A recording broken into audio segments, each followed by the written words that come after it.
You know what's happening right now?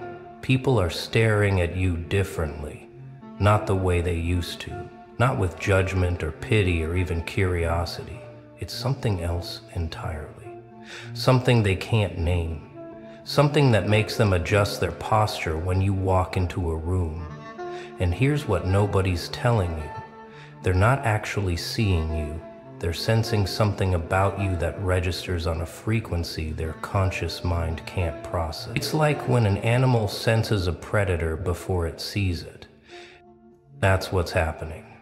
You've changed the signal you're broadcasting, and everyone around you is picking it up whether they realize it or not. Let me be clear about something. This isn't about being better than anyone. This isn't about superiority or ego or some fantasy about being chosen.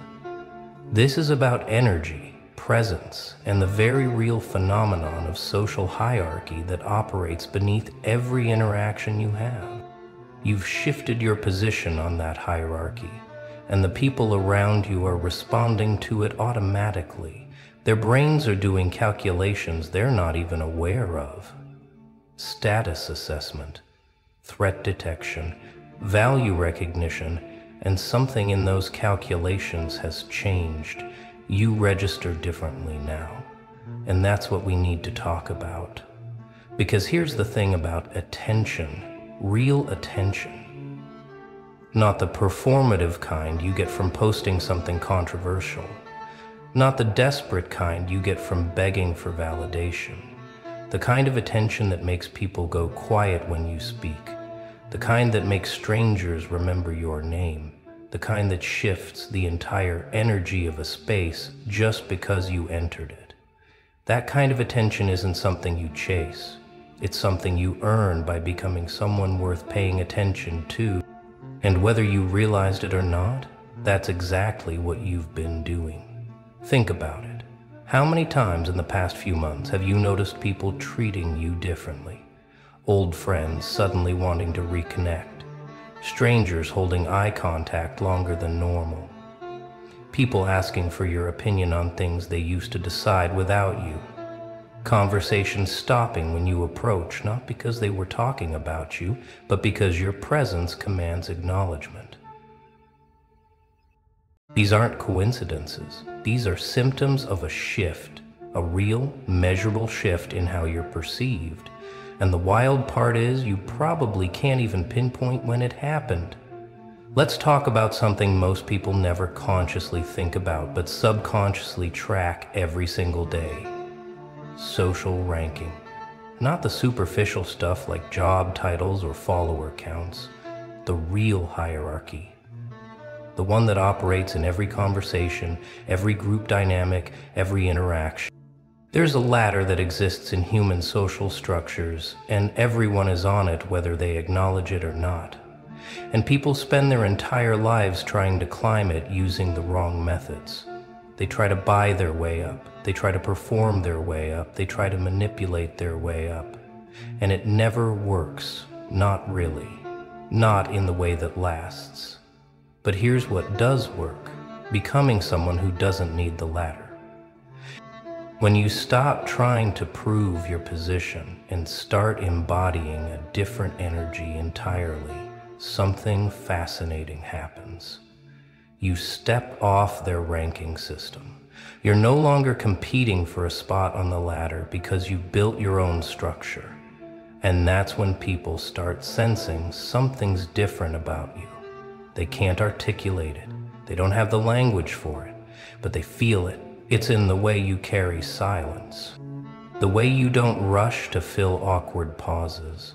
The way you can sit with discomfort without scrambling to fix it. This is what separates people who command genuine respect from people who beg for it. The ones who beg are still on the ladder, still fighting for position, still measuring themselves against everyone around them. But you stopped playing that game. Maybe it was exhaustion. Maybe it was betrayal. Maybe you just got tired of caring what people thought. But somewhere along the way, you disconnected from the need for external validation. And the moment you did that, you became unreadable. And unreadable people are fascinating to everyone still stuck in the predictable patterns of social performance. You walk into a room now and people don't know where to place you. Are you confident or indifferent? Are you humble or just unbothered? Are you mysterious or just private? They can't figure it out. And that confusion creates intrigue. It creates attention. Not because you're trying to be mysterious, not because you're performing some character, but because you genuinely stopped caring about managing their perception of you. You became authentic in a world of performers, and authenticity in a sea of artifice stands out like a lighthouse in fog. Let me tell you what actually happened to you. You went through something. Maybe it was loss, maybe it was betrayal, maybe it was failure so complete it stripped away every false version of yourself you'd been performing. Whatever it was, it broke something in you. Not your spirit, not your strength. It broke your attachment to who you thought you were supposed to be. And in that breaking, something else emerged. Something more real, something more solid, something that doesn't apologize for existing. People can sense when someone's been through the fire and didn't just survive it but learned from it. There's a weight to your presence now that wasn't there before. It's not heaviness in a negative sense. It's gravity. You've developed psychological mass. And just like physical mass creates gravitational pull, psychological mass creates social pull. People orbit around individuals who have this quality. They don't even know why. They just feel drawn to it. It's the same reason people are captivated by individuals who've survived trauma and emerged stronger. There's a depth there, a realness, a sense that this person has seen something most people haven't and came back different. You're not performing confidence anymore. You're not trying to project strength. You just are these things now. And that's the difference. Performance requires energy. It requires maintenance. It requires you to constantly monitor how you're coming across, but embodiment is effortless. When you embody something, you don't have to think about it. It's just who you are. And people can tell the difference. They can sense when someone is performing versus when someone simply is. And what you are now is someone who's moved beyond the need to convince anyone of anything. Think about how you handle criticism now compared to a year ago, 2 years ago, 5 years ago. You don't defend yourself the way you used to. You don't need to. You hear someone's opinion and you evaluate whether it's useful. If it is, you integrate it. If it's not, you discard it. There's no emotional charge, no need to prove them wrong. No spiral of self-doubt. You've developed what psychologists call an internal locus of evaluation. You've stopped outsourcing your self-worth to other people's opinions, and that shift is palpable. People feel it when they interact with you. Here's what's wild about this whole thing. The attention you're getting now isn't just random. It follows patterns, specific, predictable patterns. People who are comfortable with themselves are drawn to you because you mirror something they recognize. You're not needy, you're not performing, you're just present, and that's refreshing. People who are secure don't feel threatened by you, they're curious. They want to understand how you develop this quality. They ask you questions, real questions, not small talk. They want to know your story, your perspective, your experience. But there's another pattern too. People who are deeply insecure react to you completely differently. They either avoid you or attack you. Both responses are defensive. You make them uncomfortable because your presence reminds them of everything they're pretending not to be. You're authentic and they're performing. You're grounded and they're anxious. You're content and they're desperate. So they either distance themselves from the mirror you represent, or they try to crack that mirror by criticizing you, undermining you, or attempting to provoke a reaction that proves you're just like them. Pay attention to who's showing up in your life now versus who's disappearing. The people fading away, they were never your people. They were attached to a version of you that needed them, the version that sought their approval, the version that played small to make them feel big. But that version is gone. And they don't know how to relate to this new version, so they drift. And honestly, that's healthy. That's natural. That's the universe doing the pruning you didn't have the courage to do yourself. Let them go, not with bitterness, not with resentment, just with acknowledgement that you've outgrown certain dynamics. And the people showing up, these are different. These are people who recognize something in you. Maybe they're on a similar path. Maybe they're where you used to be and sense you understand their struggle. Maybe they're further along and see you as someone worth investing in. Whatever the reason, these connections feel different. They feel substantial. They feel like they're based on who you actually are, rather than who you were pretending to be. These are the relationships worth nurturing. These are the people who see you and still choose to stand close. That's rare. That's valuable. That's real. Let's address the elephant in the room. Some people are going to completely misunderstand what's happening with you. They're going to call it arrogance. They're going to say you've changed in a negative way. They're going to accuse you of thinking you're better than everyone else. And here's the thing, let them.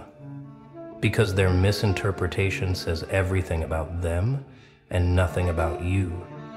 People who are threatened by confidence call it arrogance. People who are addicted to chaos call peace boring. People who measure worth by achievement call contentment complacency. You haven't become arrogant. You've become boundaried. You've become boundaried. You haven't become cold. You've become selective. You haven't become antisocial. You've become intentional about who gets access to your energy. These are fundamentally different things. But people who benefited from your lack of boundaries will absolutely frame your growth as a character flaw.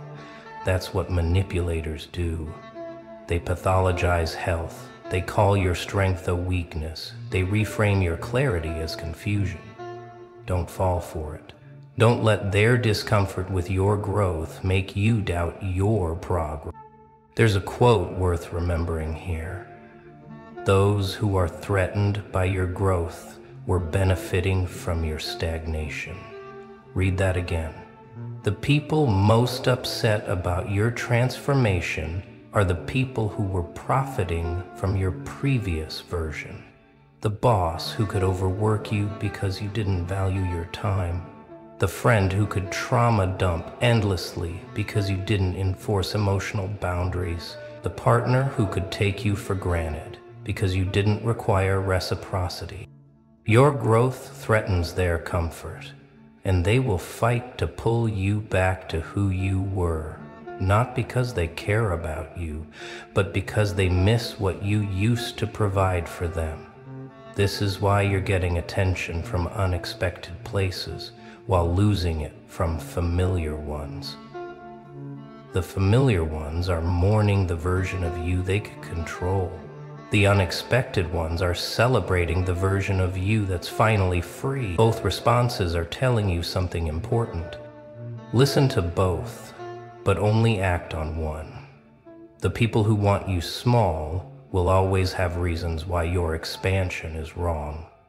The people who want you whole will celebrate every boundary you set and every false self you shed. Choose your witnesses carefully. Not everyone deserves a front row seat to your evolution. Now let's get practical. Because this isn't just about understanding what's happening, it's about leveraging it. You've done something most people never do. You've built internal authority. You've developed a sense of self that isn't dependent on external validation. That's powerful. That's rare. But it's also just the beginning. The question now is, what are you going to do with this foundation? Because presence without purpose is just charisma. And charisma without direction is just performance. You've got the raw material now. Time to build something with it. First, get clear on what you actually want. Not what you think you should want. Not what would impress other people. What do you actually want for your life? What problems do you want to solve? What impact do you want to have? What legacy do you want to leave? These aren't small questions. These are the questions that separate people who have presence from people who have purpose. Presence gets attention. Purpose directs it. You need both. You've developed the first. Now develop the second. Sit with these questions. Journal on them. Talk through them with people you trust.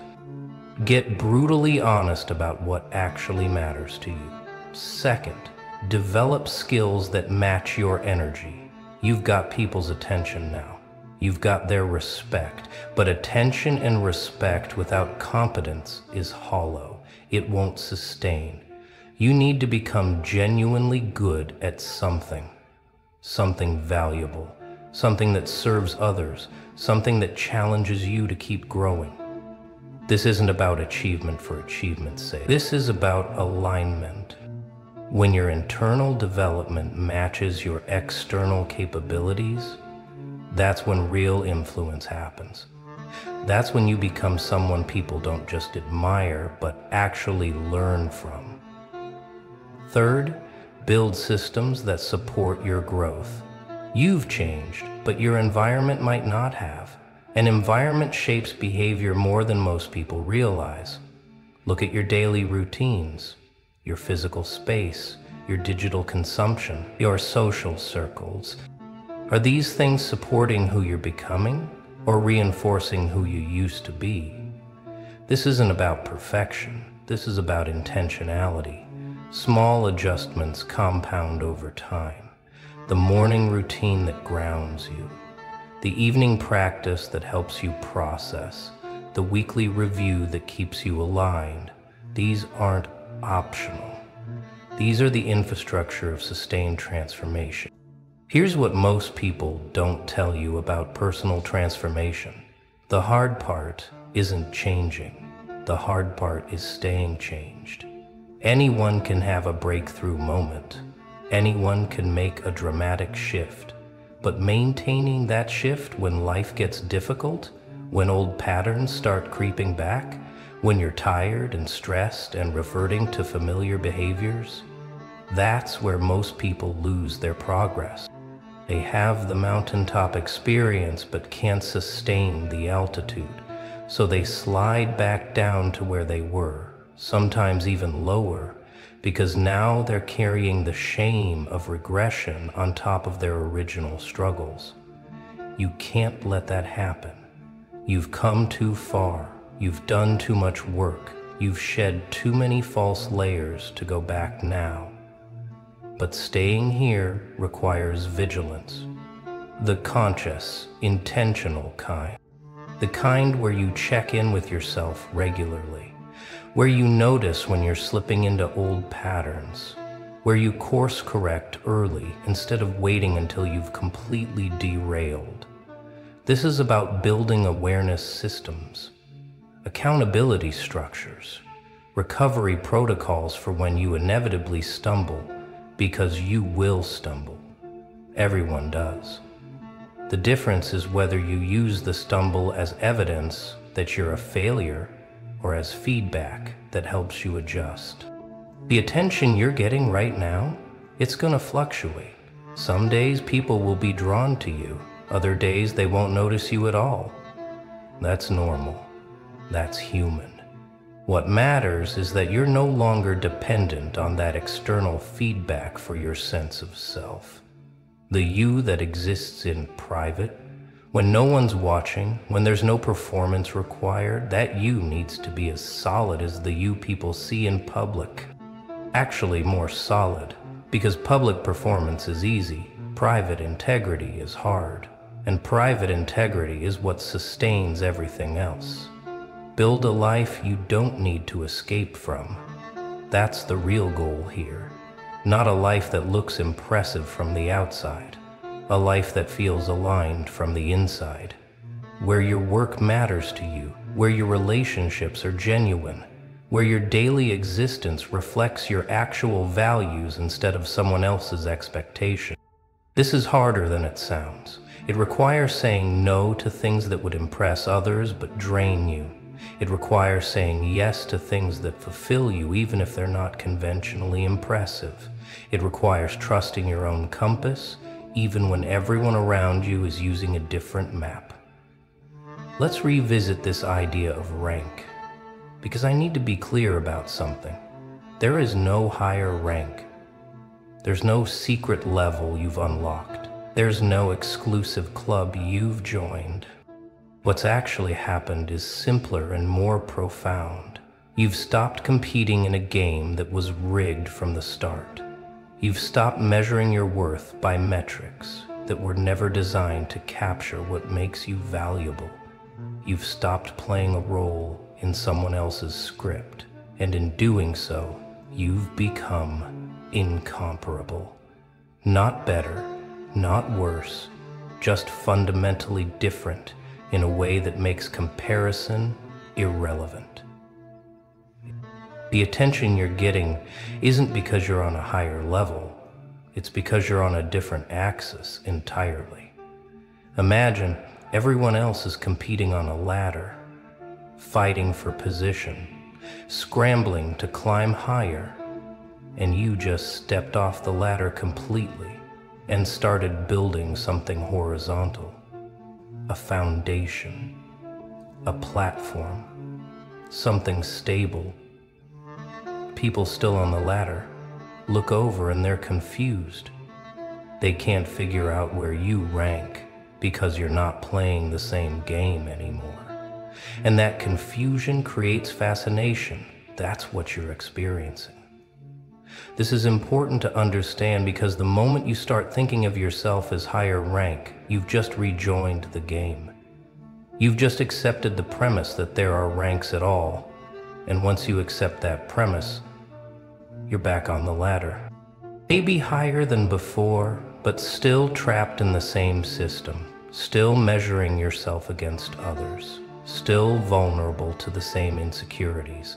The real freedom is in rejecting the entire framework, in building your life according to principles that matter to you rather than positions that impress others. What makes you compelling right now isn't that you're better, it's that you're real. In a world of filtered, curated, performed identities, you've become someone who's comfortable being seen as you actually are, flaws included, imperfections acknowledged, humanity on full display. That's magnetic because it's rare. Most people are so terrified of being truly seen that they spend all their energy managing perception. You've stopped doing that. And that authenticity is what people are responding to, not because you're perfect, because you're genuine.